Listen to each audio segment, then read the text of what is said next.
এই বর্ষ বউকে কন্ট্রোল করা এত সোজা না। তুই কি মনে করিস এত সোজা কাম বউকে কন্ট্রোল করা? আমি বউয়ের ভয়েতে ঘর বা সংসার ছেড়ে এই গাছতলায় এসে ধ্যানমগ্ন। কি আর করবো গো ভাই, আমার বাড়ির বউ ঝামেলা নিয়ে একদম মার সাথে ঝগড়া করে, একবার আমার সাথে ঝগড়া করে, আমি মেলা ঝামেলার মধ্যে পড়ে দিই ভাই। আমার বাড়ি ওরে ভাই আম্মা এই বউটি সে খুব অশান্তি করছে। এছাড়া ধাপ্পুকে করে বল দিয়েছে নিচে যার বলে দরবে যাওয়া আছে, চলুন তার কাছে যাই। চলো তো যাই, কিন্তু চলো সমাধান পাওয়া যায় নাকি দেখি আসি। চলো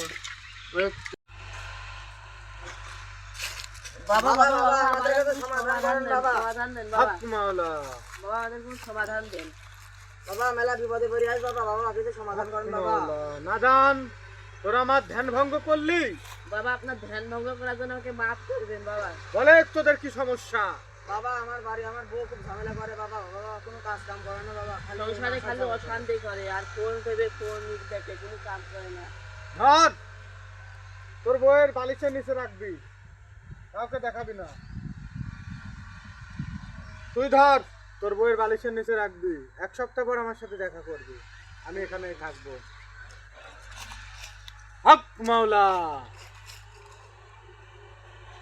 এ তামিম, তোর কি কোনো কাম টাম হয়ে আছে? না রে ভাই, আমার কোনো কাম টাম হচ্ছে না, আমার বউ আরো বেশি বেশি করছে। আমার বউ তাহলে বেশি বেশি ফোন দেখছো, কি কথা কিছু তো বুঝতে তো বাবার একটু দেখি আসে, বাবা কি তদবির দিল, কোনো কাজ মাস করছে না।